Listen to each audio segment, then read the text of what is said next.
Section 1.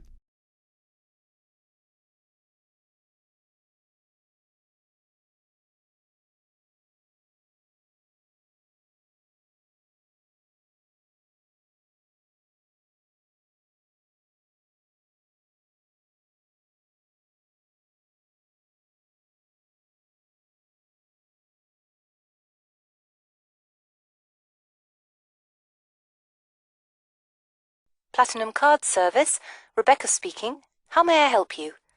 I've got a few problems with my credit card account. Okay. What is your credit card number? Let's see. It's here somewhere. Here it is. Can I just take the card number, please? Yes, it's 6992 6992 3443 3443 1147 1147 8921. 8921. Right. Can I just check that? 6992 3443 1147 8921. That's it. And your name? Carlos de Silva. I just need to check a few details for identification and security, if you'll bear with me. That's okay. And what's your postcode? SE1 8PB. SE1 8PB. That's it. Vauxhall Close, London? Yes, that's right. And the house number? 43. And can you give me your date of birth? 13th of the 7th, 63. And one further check, if I may. Can you give me your mother's maiden name? Yes, it's Moore. Is that Moore? Yes, that's it.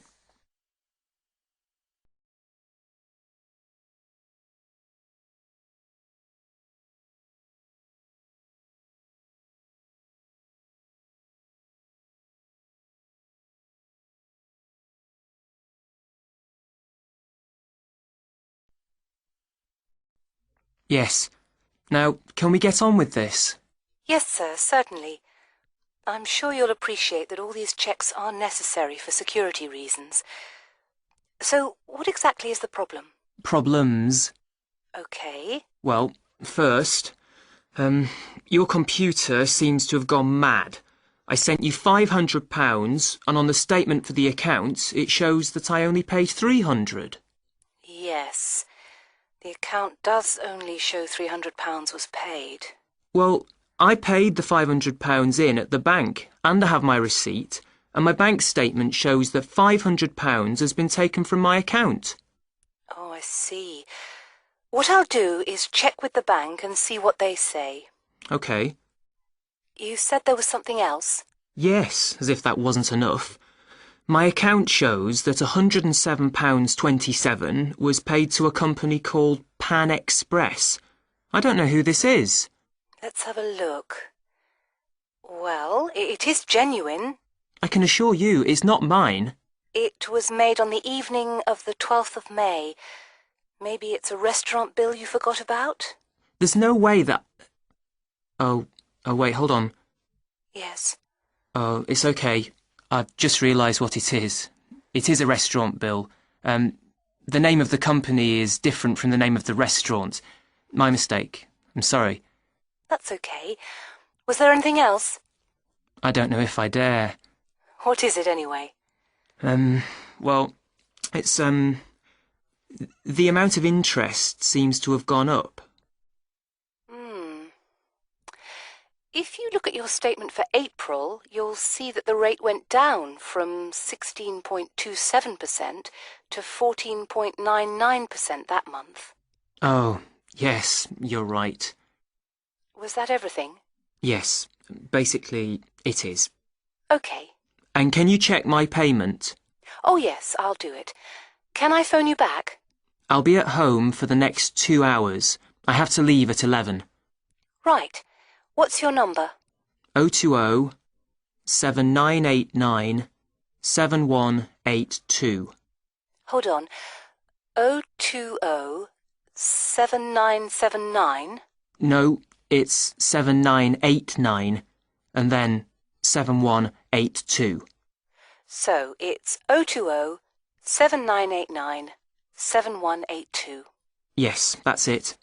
OK, I'll phone you straight back. Thanks. Bye.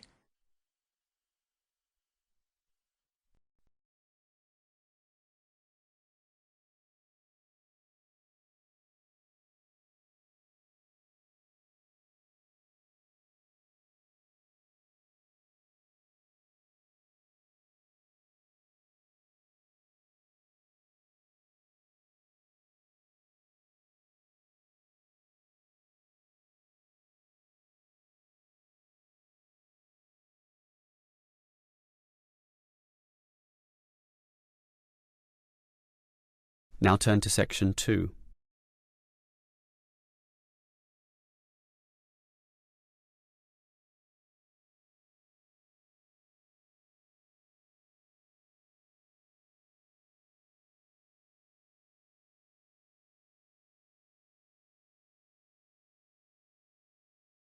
And now, let's hear what Mr. Gold has to say about kicking the habit of smoking. It was connected with wanting to change your life and your desire to become an actor. Is that right, Mr. Gold? Yes. So, can you tell our listeners a bit more about how you managed to give up? Well, I enrolled on a variety of evening courses where I found I wasn't able to do the warm-up sessions. Bending down to touch my toes made me breathless. Even though I hated to admit it, the problem wasn't so much my sitting around all the time, but my 15 to 20 a day smoking habit. If I'd been able to limit myself to 3 or 4 cigarettes a day, there'd have been no problem, but I was seriously addicted. And I'm talking about waking up at 3 a.m. dying for a cigarette, or, in the days before 24-hour shopping, driving across London at night to buy a packet of cigarettes when I ran out. But above all, my addiction meant making sure I never ran out, at the expense of everything else, including necessities. So, what did you do? The thought of all my past attempts to give up just wouldn't go away. This was something that had constantly been on my mind, especially first thing in the morning with the chest pains, coughing fits and headaches, not to mention the frequent colds and throat infections. But I couldn't imagine life without smoking. I also enjoyed my life, but the thing I longed for most was to escape the trap of a job I was bored with. I knew what I wanted, and I understood something else too. This time I was going to keep my little plan a secret.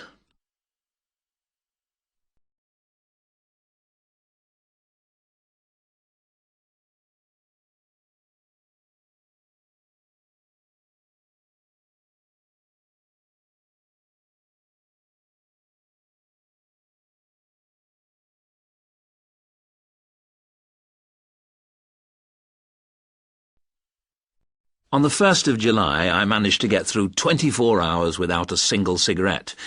The next day, I got to 48 hours. Then I aimed for 100, 500, 1,000. Easy. It was my own little private game, and I was winning it. If anyone mentioned they hadn't seen me smoking, I simply said I was cutting down.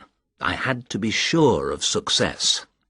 Eventually, a month passed, and I felt safe enough to come out. I'd lost count of the number of hours I'd gone without a cigarette. All I suffered was a couple of bad headaches, and then I was set for my most healthy year ever. Not one single cold for over 12 months. I now realise that the secret of my success was to look upon this as an exciting adventure, a way of helping me to become an actor. And because nobody knew what I was up to, I never once feared the accusation of having no willpower if I failed. With the right attitude, the whole thing turned out to be a lot easier than expected. I finally did get into much better physical shape, go to drama school, and become a professional actor. Very interesting indeed. I'm sure we all wish we had Mr. Gold's determination. Well, thank you very much, Mr. Gold. And I hope our listeners will learn from the experience you and our other guests have talked to us about today, and perhaps find their own road to success.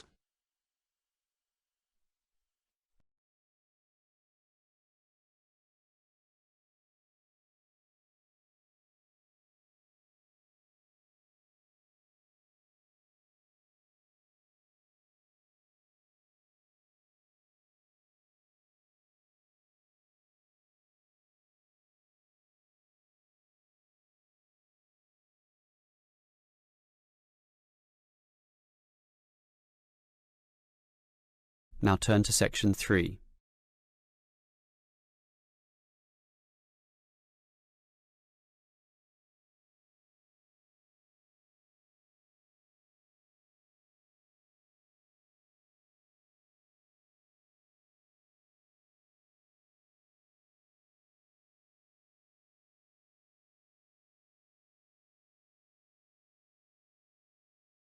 Ah, Francis and Steve, hi. Now, before we start the tutorial, am I right in thinking that you haven't heard about Lorraine? No. What about her?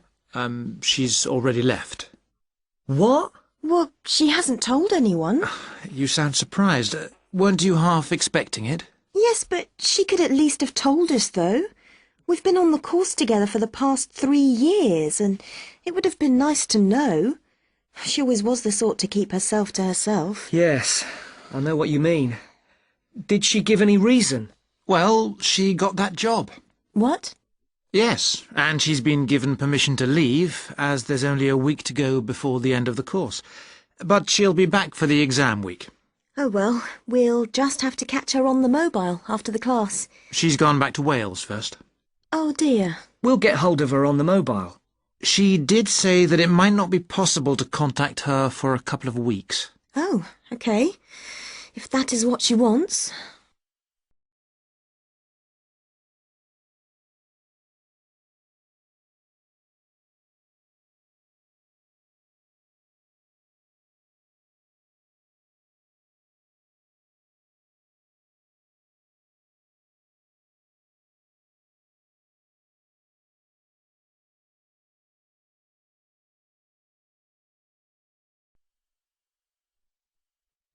Right, to work.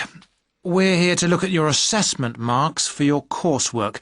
I take it you haven't seen them yet? No. Not yet. Well, you'll both be pleased. In fact, very pleased. Yes?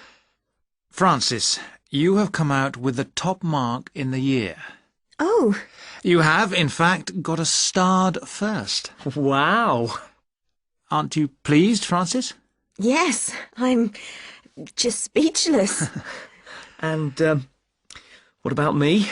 Well, Steve, you got a first as well. I don't believe it. You might have done even better, but there were a few faults with the 5,000-word project you did on traffic management. And what about the book review we had to do? Yours was, I can safely say, the best we have ever had. You're kidding. I'm not. In fact, you have won the departmental prize for the piece. It's a pity, really, that your project wasn't of the same calibre. It's still not bad at all, though, is it? It certainly isn't.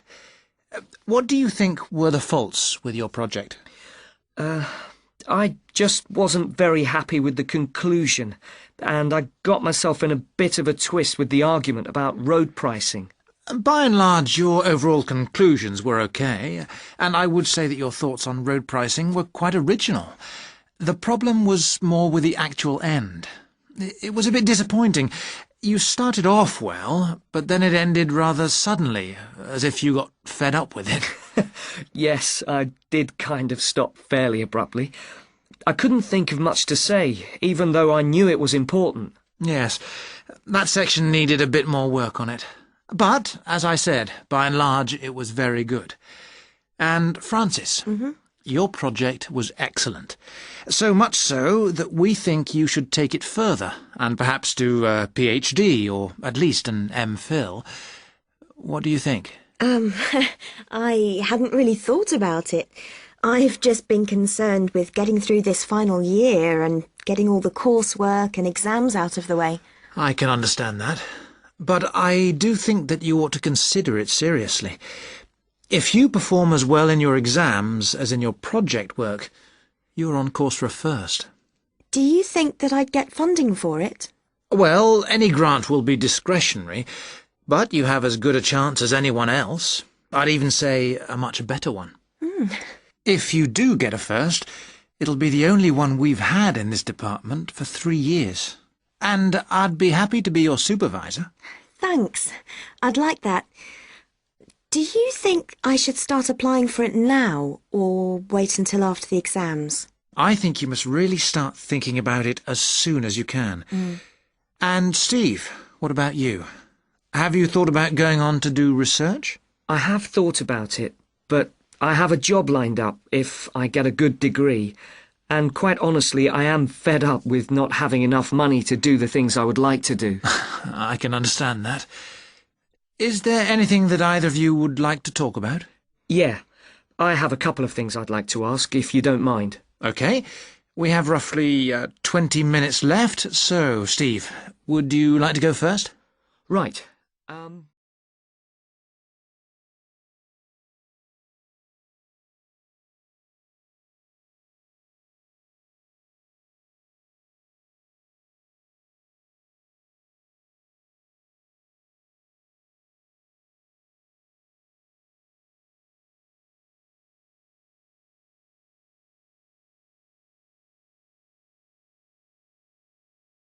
Now turn to section 4.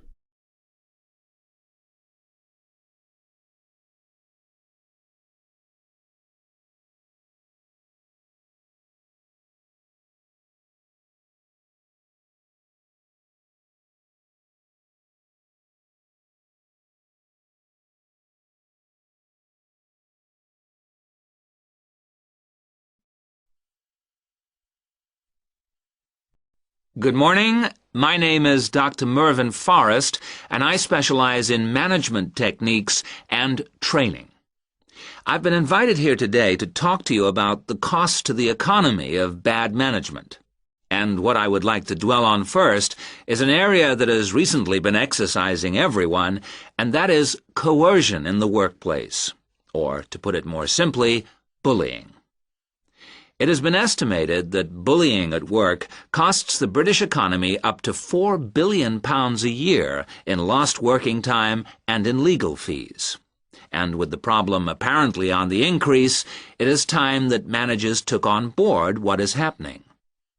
I would like to think that what is perceived as bullying is nothing more than lack of experience, insecurity, or lack of awareness on the part of managers, and not a conscious effort to attack someone, but that is perhaps a case of my being naive or over-hopeful.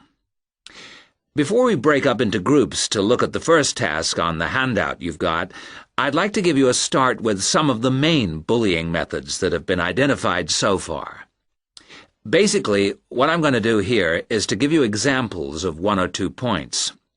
Can you all read the OHP clearly? Yes? Right, off we go.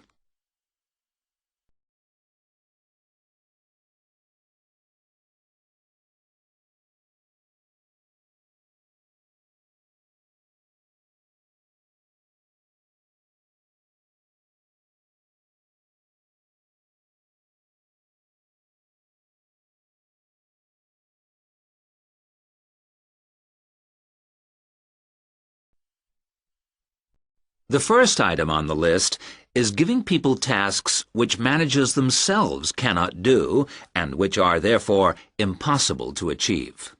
This is, in fact, a very common strategy used by managers to manage their subordinates. It gives certain people a false sense of security as they watch others failing while they try to achieve the goals set. Another simple bullying technique is constantly moving the goalposts, especially when one's employees are in the middle of a task. This is not bad management, it is just plain stupid. All targets and goals set should be easily achieved within a realistic timescale. Sending memos to someone else criticizing the performance of a task where the individual has no way of replying is another common technique, especially when the manager concerned does not reply or makes it impossible for subordinates to contact him or her by not answering the telephone or not replying to emails. This is not the style of a sound manager, but rather the antics of someone with emotional problems. If you behave like that, don't expect your staff to respect you. And now, the technological bully. It is interesting how all tools designed to help can be turned into dangerous weapons. The urgent email bully is fast becoming a problem in the office. Employees turn on their computers to be faced with a string of badly worded emails, making instant and often unrealistic demands, which reveal the hysteria mode of management. Have you ever felt a sense of dread before looking at your email, even your personal messages? All companies should develop a company strategy whereby there is an email code of practice, with offensive messages being forwarded to a designated person for appropriate action. I would now like you to break up into groups and brainstorm other bullying techniques which you think you may have experienced, and perhaps, if you're honest, which you have been party to. I can think of at least 9 more bullying strategies. I would also like you to consider ways in which you think that each of the techniques on your list can be countered. Is everyone clear as to what the task is? Yes? Okay. You've got 20 minutes to do this.